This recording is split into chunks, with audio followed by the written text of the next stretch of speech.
تلاوت کی سورہ زمر میں اللہ تعالیٰ فرماتا ہے قیامت کے دن کا منظر کیسے قیامت قائم ہوگی۔ وَنُفِخَ فِي الصُّورِ فَصَعِقَ مَنْ فِي السَّمَاوَاتِ وَمَنْ فِي الْأَرْضِ إِلَّا مَنْ شَاءَ اللَّهُ۔ سور پھونکی جائے گی۔ ہوگا یہ کہ ایک وقت آئے گا اس کا جب دنیا اینڈ ہونے والی، ختم ہونے والی۔ سائنس بھی آج اس بات کو تسلیم کر رہا ہے کہ یہ جو سولار سسٹم ہے اس کی ایک عمر ہے، اس کی ایک ایج ہے، اس کے بعد یہ ختم ہونے کے قریب آئے گا۔ تارے اپنی اپنی عمر مکمل کر کے بلیک ہولز میں جا رہے ہیں۔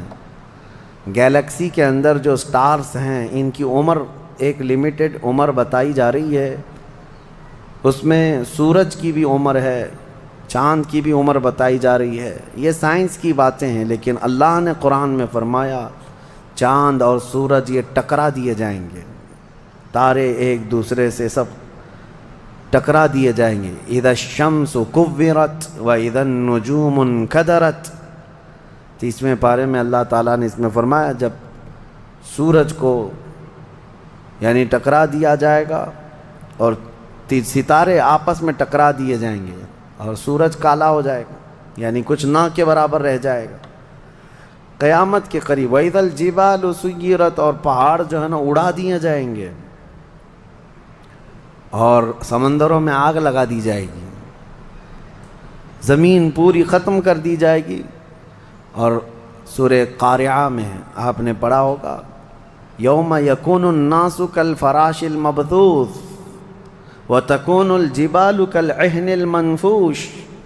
تم لوگوں کو دیکھو گے کہ پتنگوں کی طرح سے اڑ رہے ہوں گے، اور پہاڑوں کو دیکھو گے کہ روئی کا پہا جو ہوتا ہے، روئی کا پہا اس طرح سے پہاڑ بکھر چکے ہوں گے۔ اور اس کے بعد یہ قیامت جو آنی ہے اس کا یعنی پروسیس کس طرح سے، شروعات کیسی ہوگی، وہ ایک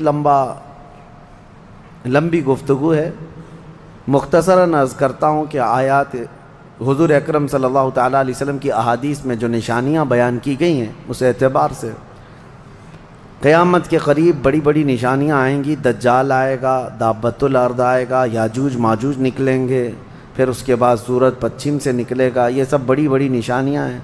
حضرت عیسیٰ علیہ السلام کا نزول اس سے پہلے، یہ سب ہو جانے کے بعد پھر روئے زمین پر سے مسلمان ختم ہو جائیں گے۔ پھر ایک وقت آئے گا کہ جب سب لوگ اپنے اپنے کاموں میں مصروف ہوں گے، کوئی کسی کو پڑی نہ ہوگی، اور پھر دنیا میں سب اپنے اپنے کاموں میں اس طرح سے مصروف ہوں گے، کوئی کپڑا کاٹ رہا ہے، کوئی دودھ دوہ رہا ہے، کوئی کھیتی باڑی میں ہل چلا رہا ہے۔ اللہ تعالیٰ قرآن میں فرماتا ہے کہ تم دیکھو گے ان زلزلۃ الساعۃ شیء عظیم یوم ترونھا تذہل کل مرضعۃ عما ارضعت وتضع کل ذات حمل حملھا۔ اچانک ایک سور کی آواز آئے گی، وہی سور آج ہم نے تلاوت میں پڑھا ہے۔ اسرافیل علیہ السلام اللہ کے ایک فرشتے ہیں، ایک باجے کی شکل کی چیز وہ لے کر کھڑے ہیں، وہ بجانا شروع کریں گے۔ شروع میں دھیمی دھیمی آواز آئے گی اور یہ آواز بڑھتی چلی جائے گی، یہاں تک کہ یہ آواز اتنی سخت ہو جائے گی کہ جو جہاں تھا وہیں کھڑا رہ جائے گا۔ کپڑا کاٹ رہا تھا اس کے ہاتھ سے کینچی گر گئی، جو کھیتی باڑی کر رہا تھا، ہل چلا رہا تھا، وہ وہیں کا وہیں رک جائے گا۔ دودھ دوہنے والا اس کا ہاتھ ویسے ہی رہ جائے گا، یہاں تک کہ حاملہ عورتوں کے پیٹ سے بچہ نکل کر گر جائے گا، جو عورتیں حمل سے ہوں گی۔ اور اس کے بعد پھر ایسی غشی، پھر سب پر موت طاری ہوگی اور زلزلے آئیں گے اور پوری زمین کو ہلا کر کے ختم کر دیا جائے گا۔ یہ قیامت سے سور پھونکنے پر سارے انسان جتنے روئے زمین پر ہیں سب کے سب ختم ہو جائیں گے۔ اس کے بعد اللہ تعالیٰ فرماتا ہے ثم نفخ فیہ اخری، پھر دوسری بار سور پھونکنے کا حکم ہوگا۔ لیکن کیسے؟ سور جب حضرت اسرافیل علیہ السلام پھونکیں گے، پہلے انسانوں کی موت، پھر یہاں پر جتنی مخلوقات ہیں، جنات ہیں، جانور ہیں، سب کی موت، چرند پرند تو چھوڑے، نباتات، یہ پیڑ پودوں میں کی جان ختم۔ چاند سورج کو جب ختم کر دیا گیا تو پھر کوئی چیز ہی نہیں، ستارے، چاند، سورج سب بلکہ اللہ تعالیٰ کے جتنے ملائکہ ہیں، جبرائیل امین علیہ السلام سے لے کر دوسرے ایک فرشتے تک، سارے ملائکہ کو بھی موت آئے گی، سب موت کے شکار ہوں گے، اور سارے جب انتقال کر جائیں گے تو پھر بچتا کون ہے؟ صرف حضرت اسرافیل علیہ السلام، جنہوں نے سور پھونکا۔ اب ان کو سور پھونکنے کا حکم جو تھا وہ کہا جائے گا روک دو اب۔ پھر اللہ تعالی حضرت اسرافیل علیہ السلام کو بھی موت طاری کرے گا، اور روح نکالنے والا فرشتہ کون ہے؟ ملک الموت اسرائیل علیہ السلام۔ اب تک یہ سب کی روح نکال چکے ہوں گے، اور پھر اللہ تعالیٰ اسرائیل علیہ السلام کی بھی روح نکال دے گا۔ اسرائیل جو سب کی روح نکالتے ہیں، ان کو بھی موت ہے، ان کو بھی موت ہے۔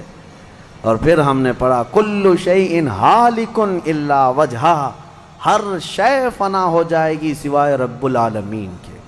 کل من علیہا فان ویبقى وجہ ربک ذو الجلال والاکرام، جو کچھ بھی ہے سب فنا ہو جائے گا، تمہارے رب کی ذات صرف باقی رہے گی، کوئی نہیں باقی رہے گا۔ پھر جب مولا کی مرضی ہوگی، رب تبارک و تعالیٰ دوبارہ اسرافیل علیہ السلام کو اٹھائے گا۔ اسرافیل علیہ السلام دوبارہ اٹھیں گے، اور پھر ان سے کہا جائے گا دوبارہ سور پھونکو، پھر سے پھونکو۔ اب جب دوبارہ حضرت اسرافیل علیہ السلام سور پھونکیں گے تو یہ زندگی کا سور ہے۔ پہلے والا یہ نفخہ اولا اس کو کہتے ہیں، وہ موت کا تھا، اور نفخہ ثانیہ حیات کا ہے، زندگی کا ہے۔ اب رب تعالیٰ نے جو وعدہ فرمایا تھا کہ ہم تمہیں موت کے بعد دوبارہ اٹھائیں گے، یہ وعدہ اس وقت پورا ہوگا۔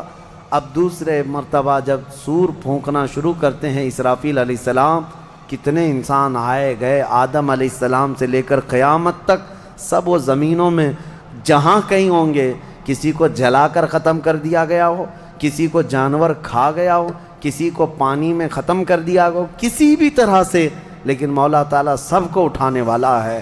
لیکن فرمایا حدیث پاک میں ہے کہ یہ دوسری سور پھونکنے کے بعد سب سے پہلے روئے زمین پر جو اٹھیں گے وہ محمد الرسول اللہ کی بات۔ میرے آقا صلی اللہ تعالیٰ علیہ وسلم فرماتے ہیں میں اپنی قبر سے اٹھوں گا سب سے پہلے، اور محشر کے میدان کی طرف جو حضور جائیں گے تو فرماتے ہیں حضور صلی اللہ علیہ وسلم اٹھیں گے، ان کے بعد ابو بکر صدیق، ان کے بعد عمر فاروق رضی اللہ تعالیٰ عنہ، پھر ساری کائنات کو اللہ اٹھائے گا۔ اور جب رسول کریم صلی اللہ تعالیٰ علیہ وسلم فرماتے ہیں میں میدان قیامت میں اس حال میں آؤں گا کہ میرا ایک ہاتھ ابو بکر کے کندھے پر ہوگا، دوسرا عمر ابن خطاب کے کندھے پر ہوگا۔ یقیناً وہ اس دن کے دولہ ہیں، قیامت کا منظر ہے جب رسول کریم صلی اللہ تعالیٰ علیہ وسلم تشریف لائیں۔ اور اس کے بعد رب تعالیٰ نے فرمایا، سورہ زمر میں 2 آیتیں آئی ہیں، وَسِيقَ الَّذِينَ كَفَرُوا إِلَى جَهَنَّمَ زُمَرًا، اب جو کفار تھے ان سب کو کھینچ کر کے لایا جائے گا میدان قیامت میں۔ پہلے تو میں آپ کو بتا دوں پوری تفصیلات قیامت کے میدان میں، اس کے بعد ان آیتوں کی تفسیر پر آتا ہوں۔ پھر جب سب کو اٹھا دیا گیا تو ایک زمین ہوگی، اب وہ زمین کہاں ہوگی وہ اللہ بہتر جانتا ہے کس جگہ، کیونکہ یہ زمین ہے ہی نہیں، یہ آسمان ہے ہی نہیں، تو پھر اس وقت بنے گا کیا یہ اللہ ہی بہتر جانے۔ کہاں بنے گا، کس طرح بنے گا، اس میں ہم نہ سوچ سکتے ہیں نہ مثال دے سکتے ہیں۔ اب آپ مجھے بتاؤ، یہ جو زمین جس پہ آپ بیٹھے ہیں یہ ختم ہونے والی، کیا رہے گا نیچے؟ آسمان جو دکھ رہا ہے یہ بھی ختم ہونے والا ہے، پھر کیا رہے گا اوپر ہمیں نہیں معلوم، لیکن اللہ کریم ایک زمین بنائے گا جس کے متعلق کہا گیا وہ تانبے اور پیتل سے بنی ہوئی ہوگی، یہ مٹی والی زمین نہیں۔ اور پھر اس کے بعد سورج کو پھر دوبارہ زندہ کیا جائے گا، اور سورج کو سب کے سروں پر لا کر کھڑا کر دیا جائے گا۔ اب وہ زمین اور جس میں سارے انسانوں کو جمع کر دیا گیا ہے، آپ اندازہ کریں وہ زمین میں نہ کوئی عمارت ہوگی نہ درخت ہوگا، وہ بالکل فلیٹ زمین ہے، صرف میدان ہی میدان ہے۔ ایسا نہیں ہے کہ یہاں پر کوئی میدان اور تھوڑی دور کے بعد کوئی عمارت دکھے گی یا کوئی درخت دکھے گا یا کوئی پہاڑ، نہیں، کچھ نہیں، صرف سیدھی زمین۔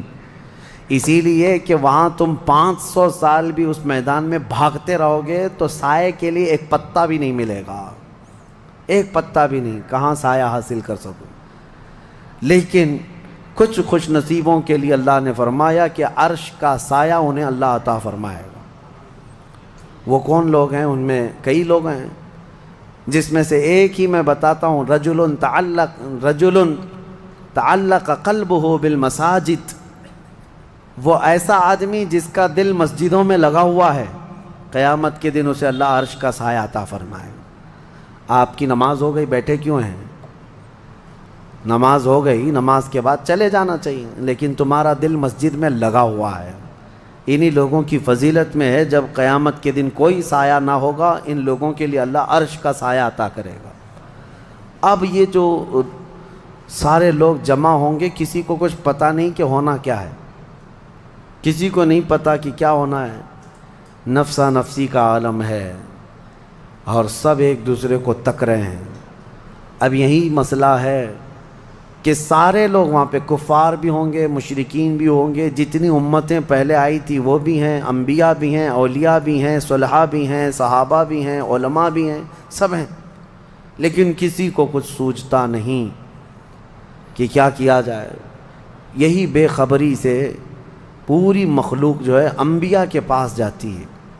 انبیاء میں سب سے پہلے ابو البشر سیدنا آدم علیہ السلام سے کہتے ہیں سارے لوگ، آپ تو ہم سب کے باپ ہیں، ہمارے لیے اللہ کی بارگاہ میں سفارش کریں کہ کچھ ہمارے متعلق کیا حکم ہے وہ پتہ چل جائے، ہمیں کہاں جانا ہے، جنت میں یا دوزخ میں، یہ ابھی پتہ چل جائے، حساب بھی نہیں شروع ہو رہا ہے۔ تو آدم علیہ السلام نے فرمایا، وہ فرمائیں گے کہ اے لوگو جاؤ، اس لیے کہ مجھے ڈر ہے اللہ کریم کی بارگاہ میں نے جنت میں وہ ممنوع شجر کا جو پھل کھا لیا تھا، مجھے آج بھی اس کا احساس ہے کہ کہیں رب تبارک و تعالیٰ مجھے اس پر عتاب نہ فرما دے، جاؤ کسی اور کے پاس۔ جتنے نبیوں کے پاس یہ قوم جاتی تھی، وہ انبیاء کرام یہ کہتے آج ہمیں خوف ہے اللہ کریم کی بارگاہ میں، وہ قہار ہے، وہ جبار ہے۔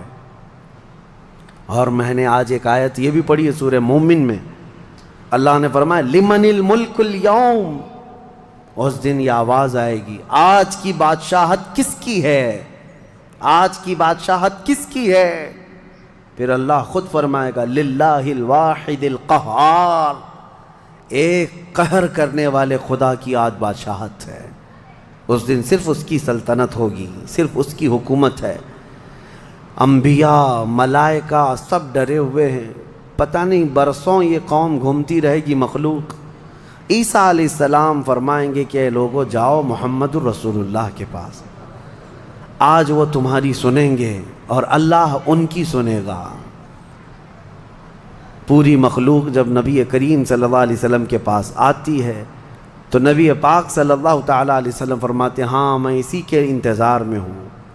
پھر حضور صلی اللہ علیہ وسلم سجدے میں گرتے ہیں اور اللہ کو منانے لگتے ہیں کہ مولا ہے تو تیرے بندے، تو حساب تو شروع فرما۔ اس کو کہتے ہیں شفاعت کبریٰ۔ یہ کیا ہے؟ شفاعت کبریٰ، بڑی شفاعت، یہ سب کے لیے، کافروں کے لیے، مشرکوں کے لیے، سب کے لیے۔ یعنی حضور کی پہلی شفاعت کس کام کی تھی؟ کہ اللہ حساب تو شروع کرے، یہ شفاعت کبریٰ ہے، حساب شروع کرے مولا تعالیٰ ساری انسانیت کے لیے۔ حضور جب سجدے میں گرتے ہیں اللہ کریم فرماتا ہے ارفع رأسک یا محمد۔ حضور نے یہ فرمایا ہے کہ اس دن میں سجدے میں ایسی ثنا اور ایسی حمد بیان کروں گا اللہ کی جو آج تک کسی نے نہیں بیان کی ہوگی، اور اسی دن مجھے اللہ وہ تلقین بھی فرمائے گا۔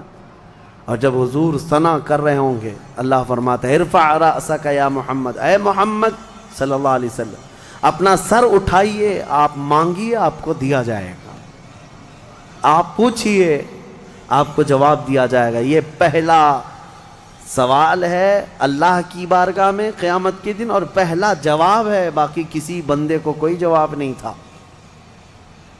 اللہ کی بارگاہ میں حضور نے جب یہ عرض کیا تو رب تعالیٰ فرماتا ہے ملائکہ کو جس کی ڈیوٹی تھی، جس کا کام تھا کہ میدان قیامت میں میزان عمل لگا دیا جائے، حساب و کتاب ہوں، سب کے نامہ اعمال ان کے ہاتھوں میں دیے جائیں، سب کو پڑھنے کا حکم دیا جائے. اب حساب کا آرڈر آ گیا، حکم آ گیا، تو لوگ تھوڑی راحت کی سانس لیتے ہیں کہ چلو حساب شروع ہونے والا ہے. لیکن ابھی اتنا آسان نہیں ہے، اتنا آسان نہیں.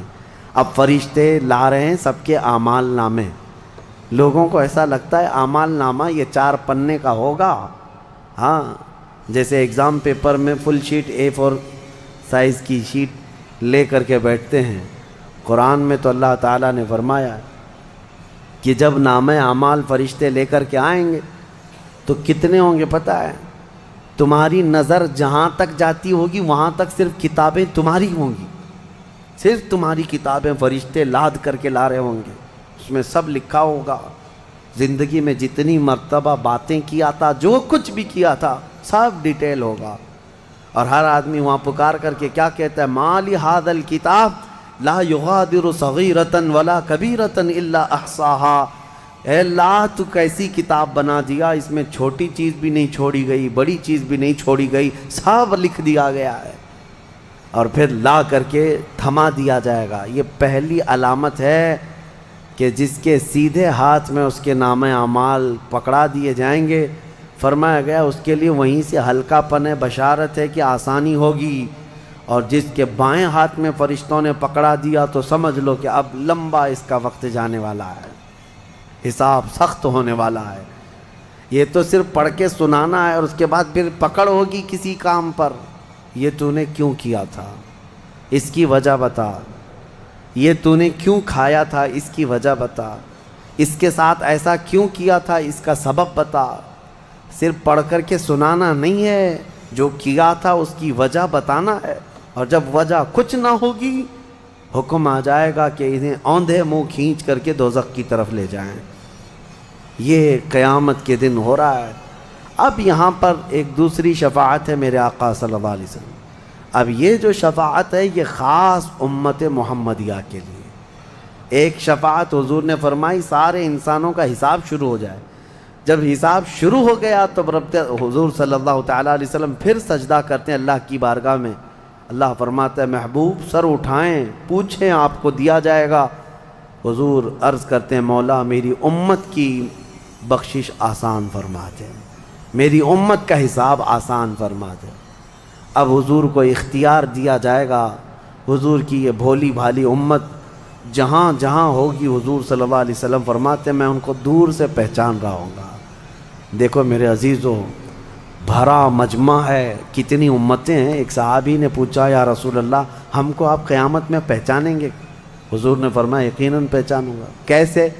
حضور فرماتے ہیں زندگی میں تم جو وضو کرتے تھے، یہ جو اعضائے وضو ہیں، چہرہ اور ہاتھ، حضور فرماتے ہیں قیامت کے دن یہ سورج کی طرح چمک رہے ہوں گے. اور اسی چمک سے میں پہچان لوں گا یہ میری امت ہے. جس کے ہاتھ چہرے چمک رہے ہوں. جو وضو ہی نہیں کرتا اس کا کیا چمکے گا؟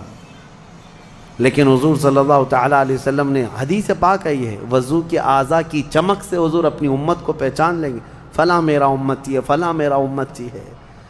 بہرحال اب اس کے بعد اب میں ان آیتوں کی طرف آتا ہوں. حساب و کتاب ہو رہا ہوگا. سب سے پہلے وہاں پر قیامت کے دن جن کو لایا جائے گا، الگ الگ روایات ہیں، اس میں 3 لوگوں کے متعلق فرمایا گیا. ایک عالم، ایک شہید اور ایک امیر آدمی پیسے والا. حالانکہ تینوں اچھے لوگ تھے. دنیا میں یہ جو امیر تھا بہت پیسہ بانٹتا تھا، اور یہ قاری قرآن تلاوت اچھی کرتا تھا، اور یہ شہید تو جنگ میں شہید ہوا تھا لڑ کر کے. تینوں کا حساب ہو رہا ہوگا. سب سے پہلے رب تبارک و تعالیٰ اس قاری قرآن کو بلائے گا. بتا تو قرآن کیوں پڑھتا تھا؟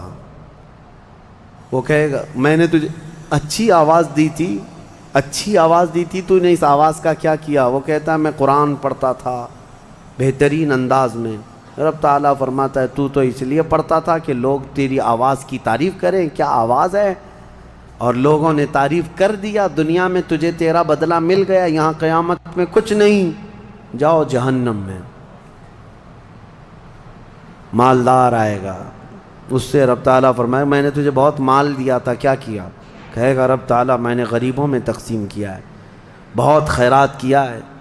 اللہ کریم فرماتا ہے کہ تو نے تو یہ نیت سے تقسیم کیا تھا نا کہ لوگ تجھے دیالو کہیں، سخی کہیں، تیری مال کی تعریف کریں، تو لوگوں نے تو وہ تعریف کر دی، دنیا میں جو تجھے ملنا تھا وہ مل گیا، تیری خواہش ہو گئی، یہاں کچھ نہیں، اسے بھی فرمایا جائے گا دوزخ میں ڈال دو۔ تیسرا جو شہید ہے اس کے لیے بھی رب تعالیٰ فرماتا ہے میں نے تجھے جوانی دی تھی، کیا کیا؟ کہا اے اللہ میں لڑتا رہا کافروں کے مقابل میں اور اپنی جان دے دیا۔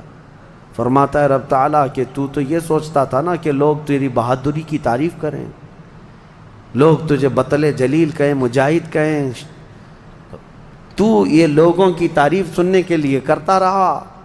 اگر تیری یہی خواہش تھی اور لوگوں نے تیری تعریف دنیا میں بہت کر دی، اب یہاں تیرا کچھ نہیں ہے، اسے بھی دوزخ میں بھیج دیا جائے۔ یہ ریاکاری ہے۔ یہ پہلا حساب جن لوگوں کا ہونے والا ہے، یہ 3 لوگوں کے بارے میں حدیث پاک میں ہے۔ پھر میرے آقا صلی اللہ علیہ وسلم فرماتے ہیں قیامت کے میدان سے اس وقت تک کوئی پیر ہٹا نہیں سکتا جب تک اللہ 5 سوالات نہ کر لے۔ ان میں سے پہلا سوال یہی ہے کہ اللہ فرمائے گا میں نے تجھے جوانی دی تھی، تو نے کہاں خرچہ کیا؟ یہ ہر ایک کو بتانا پڑے گا، ہر ایک کو بتانا پڑے گا۔ اب آپ اپنی اپنی تیاری کر لو کہ کہاں کہاں خرچہ کیا، اللہ کو مجھے بتانا ہے۔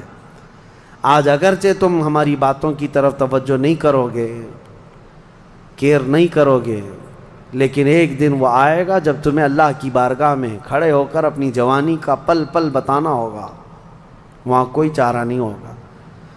وہی اب آیت کریمہ ہے وَسِيقَ الَّذِينَ كَفَرُوا إِلَى جَهَنَّمَ زُمَرًا حَتَّى إِذَا جَاءُوهَا فُتِحَتْ أَبْوَابُهَا وَقَالَ لَهُمْ خَزَنَتُهَا، کافروں کی جماعت کو فرشتے کھینچتے ہوئے دوزخ کی طرف لائیں گے۔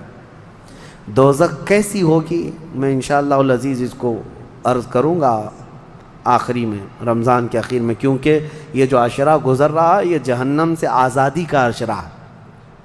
کاش اللہ ہمارا نام بھی آزاد ہونے والوں میں شامل فرمائے کہ جہنم سے آزاد ہونے والوں میں ہمارا نام شامل ہو گیا تو پھر قسمت ہی قسمت ہے۔ جب لایا جائے گا دوزخ کے کنارے جماعت کی جماعتیں آ رہی ہوں گی، جماعت یہاں پر اللہ نے فرمایا زمرہ یعنی بہت کثیر تعداد میں جماعت کو کھینچ کر کے لایا جائے گا۔ پھر دوزخ کے دروازے کھول دیے جائیں گے، فتحت ابوابها، دروازے کھول دیے جائیں۔ وقال لهم خزنتها، اور جو دربان ہے دوزخ کے دروازے پر حضرت مالک، وہ فرشتے ہیں، بڑے سخت قسم کے فرشتے ہیں، وہ ان سے پوچھیں گے، جو جماعت دوزخ میں ڈالے جانے کے لیے لائی جا رہی ہوگی ان کو پہلے پوچھیں گے الم یأتکم رسل منکم یتلون علیکم آیات ربکم وینذرونکم لقاء یومکم ھذا، اے لوگو کیا تمہارے پاس اللہ کا کوئی رسول نہیں آیا تھا؟ کیا تمہیں اللہ کی آیتیں پڑھ کر کے کسی نے نہیں سنایا تھا؟ یا آج کے دن کے بارے میں تمہیں کسی نے ڈرایا نہیں تھا کہ قیامت آنے والی ہے؟ یہ دوزخ کا فرشتہ لوگوں سے پوچھے گا۔ قرآن میں اللہ فرماتا ہے تو لوگ کیا کہیں گے؟ قالوا بلا ولکن حقت کلمۃ العذاب، وہ کہیں گے ہاں کیوں نہیں آئے تو تھے لیکن ہم جھٹلا دیے تھے، نبیوں کے پیچھے نہیں چلے، قیامت کے دن پر یقین نہیں رکھے، اور عذاب ہمارے اوپر واجب ہو گیا، ہم جا رہے ہیں۔ قیل ادخلوا ابواب جہنم خالدین فیہا، ان سے کہا جائے گا ادخلوا ابواب جہنم، داخل ہو جاؤ جہنم کے دروازوں میں، خالدین فیہا، ہمیشہ تم رہو گے یہاں پر۔ یہ کافروں کے لیے ایسی آواز آئے گی کہ وہ چیخ مارتے ہوئے دوزخ میں کود رہے ہوں گے۔ فبئس مثوى المتکبرین، اللہ فرماتا ہے کیا ہی بری جگہ ہے، کیا ہی برا ٹھکانہ ہے یہ گھمنڈ کرنے والوں کا، زمین پہ اترانے والوں کا جو اللہ کو نہیں مانتے تھے۔ اب سنیے 1000 سال تک دوزخ میں جلتے کڑتے رہیں گے، پکارتے رہیں گے اے مالک اے مالک اے مالک اے مالک۔ کون؟ جو دربان دوزخ ہے، دربان ہے دوزخ کے دروازے کا، وہ 1000 سال کے بعد سن کر کے پوچھیں گے کیا بات ہے تمہاری، کیا چاہتے ہو؟ کفار و مشرکین کہیں گے کہ ہماری بات کرا دے اللہ سے، ہماری بات کرا دے اللہ سے کہ کچھ ہم پر بھی رحم ہو جائے۔ حضرت مالک کہتے ہیں خدا قہار ہے غضب پر، خدا قہار ہے غضب پر۔ اللہ کریم کی بارگاہ میں بات کرنے کی بڑے بڑے فرشتوں کی ہمت نہیں ہے، کہیں گے ابھی نہیں میں بات کرا پاؤں گا، پھر وہ 1000 سال اور عذاب میں جلتے رہیں گے، چیختے رہیں گے۔ دوسرے 1000 سال کے بعد حضرت مالک پوچھیں گے کیا بات ہے؟ جہنمی کہیں گے کہ اے مالک تو ہماری بات کرا دے اللہ سے۔ آپ کی بار حضرت مالک کہتے میں ہمت کرتا ہوں۔ اللہ قدیر و جبار کی بارگاہ میں عرض کرتے مولا جتنے بھی دوزخ میں جا چکے وہ تجھے فریاد کر رہے ہیں، وہ تجھ سے بات کرنا چاہتے ہیں۔ اب رب تعالیٰ کی طرف سے جواب آتا ہے حضرت مالک کو، اے مالک ان دوزخیوں سے کہہ دو کہ آج کے بعد رب تبارک و تعالیٰ نہ ان کی طرف نظر فرمائے گا نہ کلام کرے گا۔ لا یکلمہم اللہ یوم القیامت ولا ینظر الیہم، ان کی طرف رب تعالیٰ دیکھنا بھی نہیں چاہتا۔ وہ قدیر و جبار خدا جب دنیا میں ہر دن بلا رہا تھا آجا میرے بندے میرے پاس، آجا میرے بندے میری طرف آجا، ففروا الی اللہ، اللہ کی طرف دوڑ پڑ، نہیں سنتا تھا، ایک دن بھی نہیں سنا۔ اور جہنم میں جانے کے بعد پکار رہا ہے، رب تعالیٰ فرماتا ہے اب اللہ ان کی طرف دیکھنا بھی نہیں چاہتا۔ حضرت مالک جب یہ پیغام سنا دیتے ہیں اللہ کا، جہنم میں ایسی چیخ نکلتی ہے جہنمیوں کی کہ پورا جہنم ہلنے لگ جاتا ہے، کانپنے لگ جاتا ہے ان جہنمیوں کی چیخ سے، کہ اب ان کو کہہ دیا جاتا ہے خالدین فیہا، اب تم ہمیشہ کے لیے رہو گے یہاں پر۔ اسی لیے میرے عزیزو کفر سے ڈرو، کفر سے ڈرو۔ گناہ کرنے کے بعد معافی ہے لیکن کفر کی معافی نہیں۔ اسی لیے اولیاء امت ڈرا کرتے تھے کہ کہیں موت سے پہلے ایمان چلا گیا، کفر پر موت ہو گئی تو کیا ہوگا؟ پھر ہمیشہ کے لیے دوزخ میں جانا پڑے گا، نہ وہاں کسی کی سفارش ہوگی نہ کوئی شفاعت ہوگی۔ شفاعت اور سفارش گنہگاروں کے لیے ہے، کافروں اور مشرکین کے لیے نہیں۔ قرآن میں اللہ نے فرمایا ان اللہ لا یغفر ان یشرک بہ ویغفر ما دون ذلک لمن یشاء، بے شک اللہ تعالیٰ اس کے ساتھ کیے ہوئے شرک کو اور کفر کو ہرگز معاف نہیں کرے گا، اور اس کے علاوہ جو کچھ بھی کیا ہے اللہ سب معاف کرے گا، کفر کو اور شرک کو معاف نہیں کرے گا۔ اب سنیے دوسری آیت ہے وَسِيقَ الَّذِينَ اتَّقَوْا رَبَّهُمْ إِلَى الْجَنَّةِ زُمَرًا، اس میدان قیامت میں کچھ وہ جماعتیں بھی ہیں جو دنیا میں تقوی حاصل کر چکی تھی، فرمان خدا پر چلتی تھیں، ان کی نمازیں ٹھیک تھی، اللہ سے ڈرتے تھے، اپنی راتیں وہ رو رو کر گزارتے تھے، مولا کو پکارتے تھے۔ وہاں قیامت کے دن اللہ ان کے حال یہ ہیں کہ ان کا استقبال ہو رہا ہوگا، فرشتے ان کو سجا کر کے لا رہے ہوں گے، اور وہ بھی جماعت کے ساتھ جا رہے ہوں گے جنت کی طرف۔ تو جیسی وہ پہنچیں گے فتحت ابوابہا، قرآن میں ہے 7 دروازے جنت کے ان کے لیے کھول دیے جائیں گے۔ یہ پرہیزگار لوگ ہیں، یہ تقوی والے لوگ ہیں۔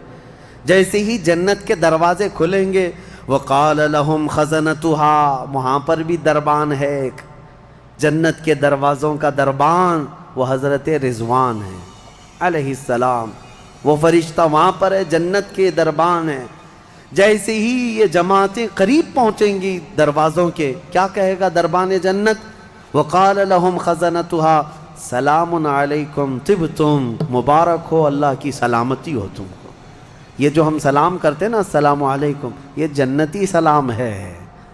یہ دربان جنت جو داروغہ ہے جنت کے دروازوں کا، وہ سلام کرے گا فرشتہ جو آ رہے ہیں جنت میں، سلام علیکم طبتم، مبارک ہو، خوش آمدید، اللہ کی سلامتی ہو، فادخلوها، آ جاؤ جنت میں داخل ہو جاؤ، خالدین، ہمیشہ کے لیے، اب تم بھی یہاں سے نہیں جاؤ گے۔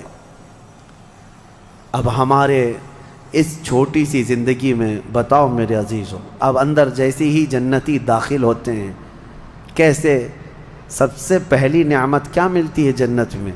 اللہ اکبر، آپ کے لیے اور ہمارے لیے سیب ملے گا، انگور ملے گا، گوشت ملے گا کھانے کے لیے، کیا ملے گا؟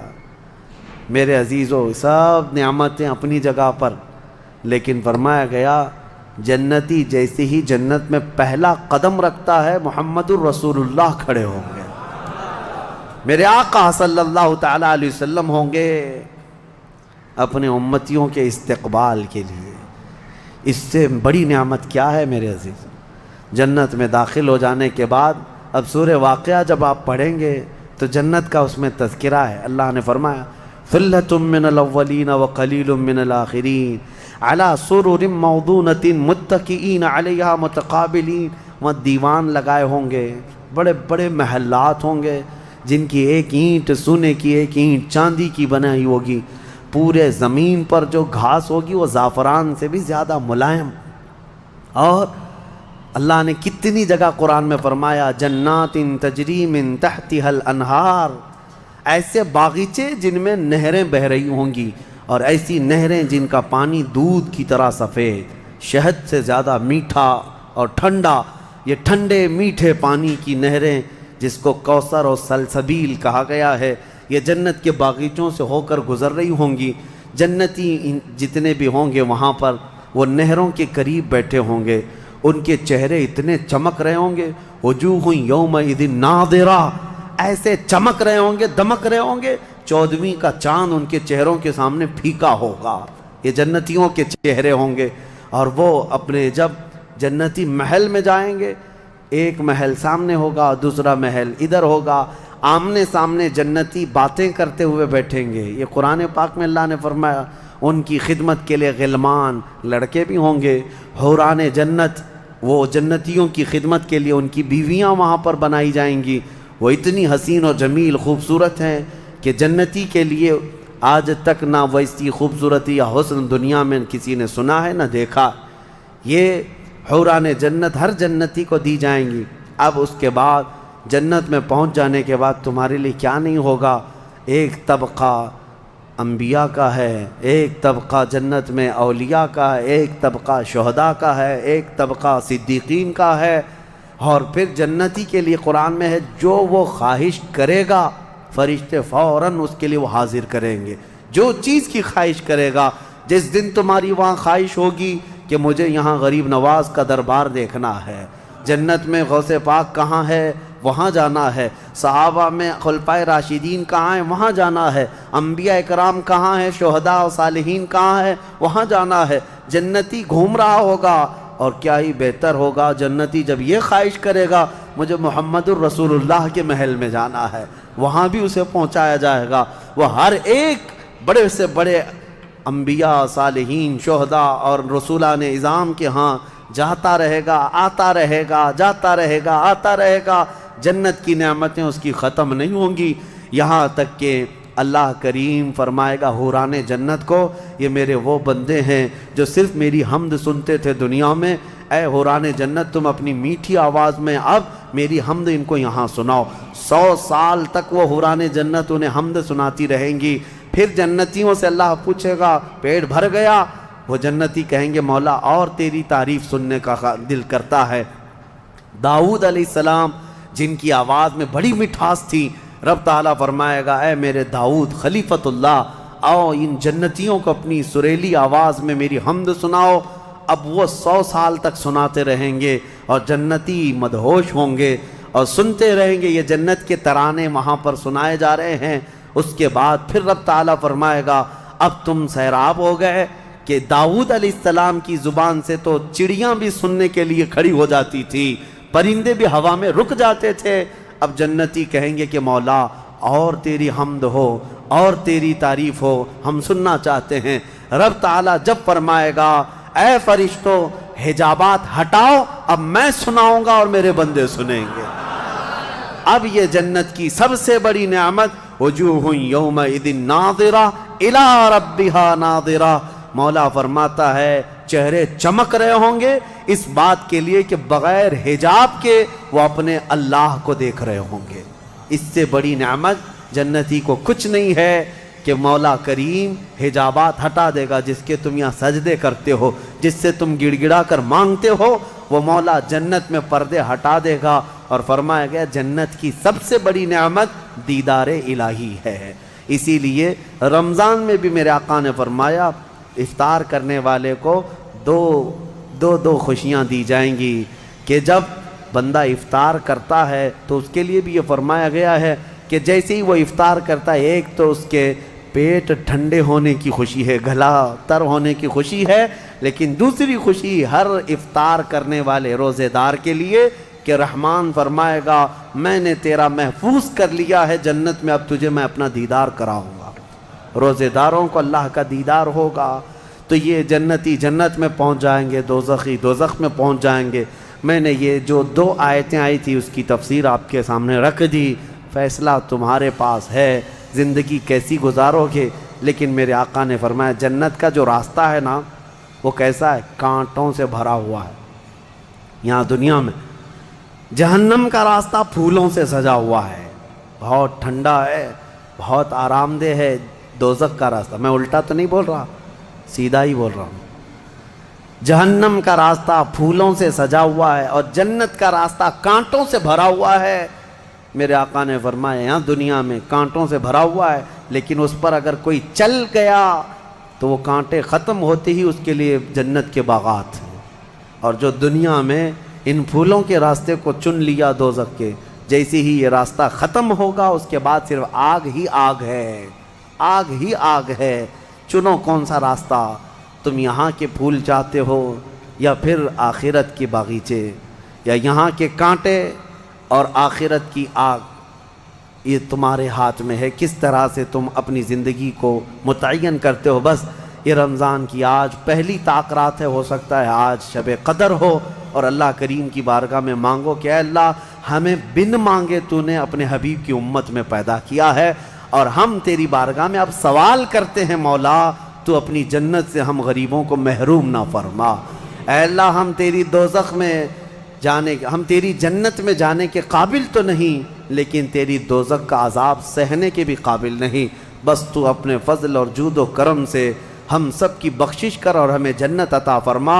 الہی لست للفردوس اہلا ولا اقوى على نار الجحیم فاغفر ذنوبی بفضل جودک یا اللہ۔